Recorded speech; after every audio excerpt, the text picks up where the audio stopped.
Hello dear student, welcome to online class subject geography. हाँ तो बच्चों, हमारे 11th क्लास में भौतिक भूगोल के मूल सिद्धांत में हमारा 11वां चैप्टर चल रहा था वायुमंडल में जल। वायुमंडल में जल वाष्पीकरण एवं संघनन के बारे में हमने बता दिया था। आज हम बात करेंगे वायुमंडल के कुछ तत्वों की। और वायुमंडल में कुछ तत्व निम्न हैं। सबसे पहला तत्व है ओस।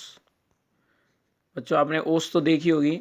सुबह सुबह पानी की जो बूंदें जम जाती हैं पेड़ों पत्तियों पर, वो ओस कहलाती है।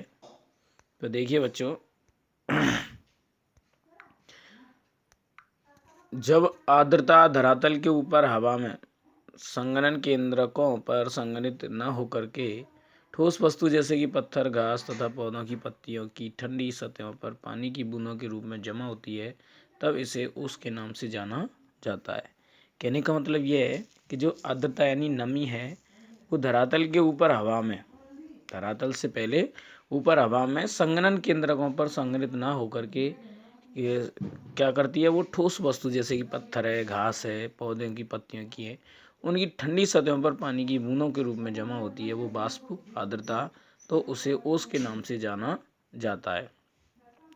इसके बनने के लिए सबसे उपयुक्त 10 अवस्थाएं जो हैं, वो सबसे पहले ये साफ आकाश होना चाहिए, शांत हवा, उच्च सापेक्ष आर्द्रता तथा ठंडी एवं लंबी रातें हैं।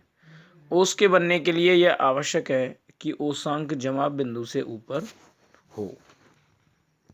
कहने का मतलब जो जमाव बिंदु है उससे ऊपर होना चाहिए, तभी ओस बनती है।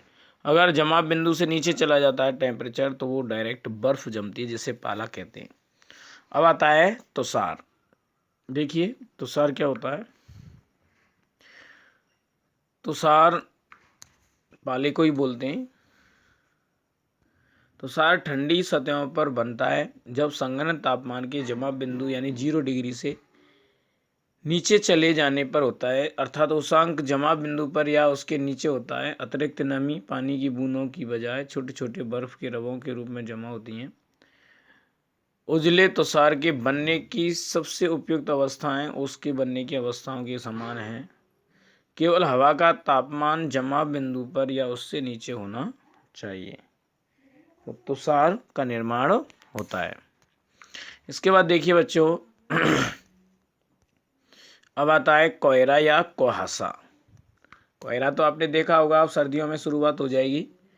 जब लास्ट दिसंबर आएगा, 25 दिसंबर या जनवरी के समथिंग, तब कोहरा स्टार्ट हो जाएगा। तो देखिए बच्चों, जब बहुत अधिक मात्रा में जलवाष्प से भरी हुई वायु, जलवाष्प यानी भाप, उस भाप से भरी हुई वायु सहती अचानक नीचे की ओर गिरती है, तब छोटे छोटे धूल के कणों के ऊपर ही संघनन की प्रक्रिया शुरू हो जाती है। यानी धूल के कणों पर वह जलवाष्प चिपकने लग जाती है। इसलिए कोहरा एक बादल है जिसका आधार सतह पर या सतह के बहुत नज़दीक होता है। यानी किस पर टिका होता है, वो धरातल के नज़दीक।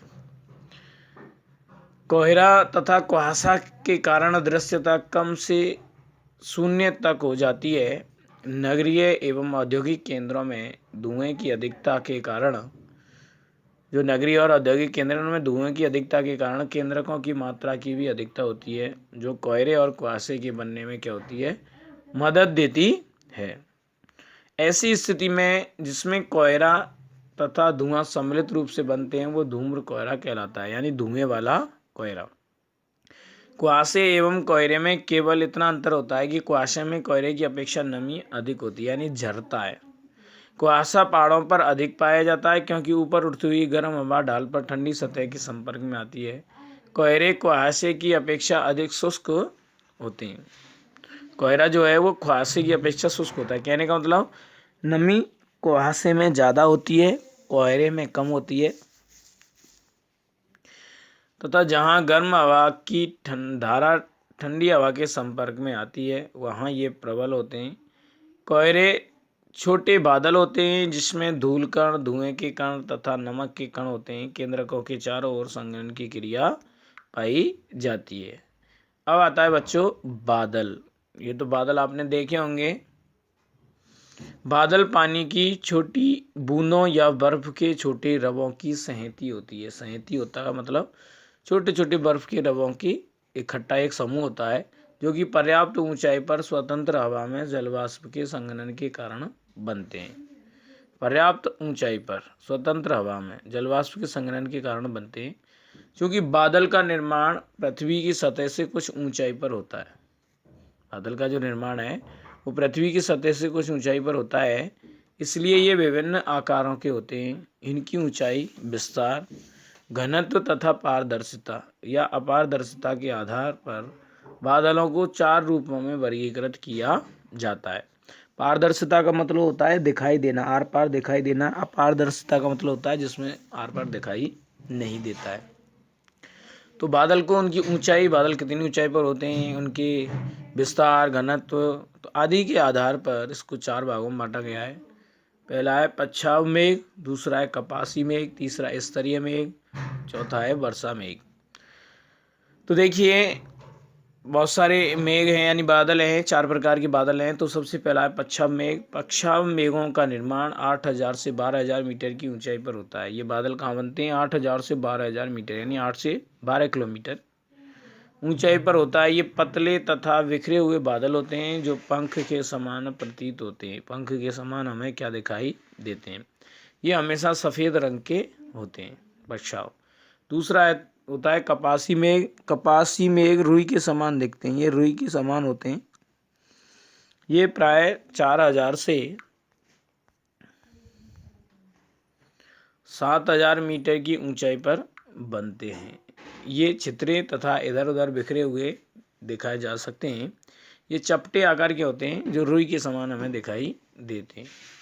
तीसरा है स्तरीय मेघ, जिसमें परत पाई जाती है। जैसा कि नाम से प्रतीत होता है, ये परतदार बादल होते हैं जो कि आकाश के बहुत बड़े भाग पर फैले होते हैं, परतनुमा दिखाई देते हैं। ये बादल सामान्यतः या तो ऊष्मा के ह्रास या अलग अलग तापमानों पर हवा के आपस में मिश्रित होने से बनते हैं। इसके बाद देखिए बच्चों, ये कुछ बादलों के प्रकार हैं। किस किस प्रकार के बादलों के प्रकार तो हम देख सकते हैं। इसके बाद में चौथा जो बादल आता है वो है वर्षा मेघ, जो वर्षा करने वाले बादल होते हैं। तो देखिए बच्चों, वर्षा मेघ काले या गहरे स्लेटी रंग के होते हैं। ये बादल ये मध्य स्तरों यानी बीच वाली परतों या पृथ्वी की सतह के काफ़ी नज़दीक बनते हैं।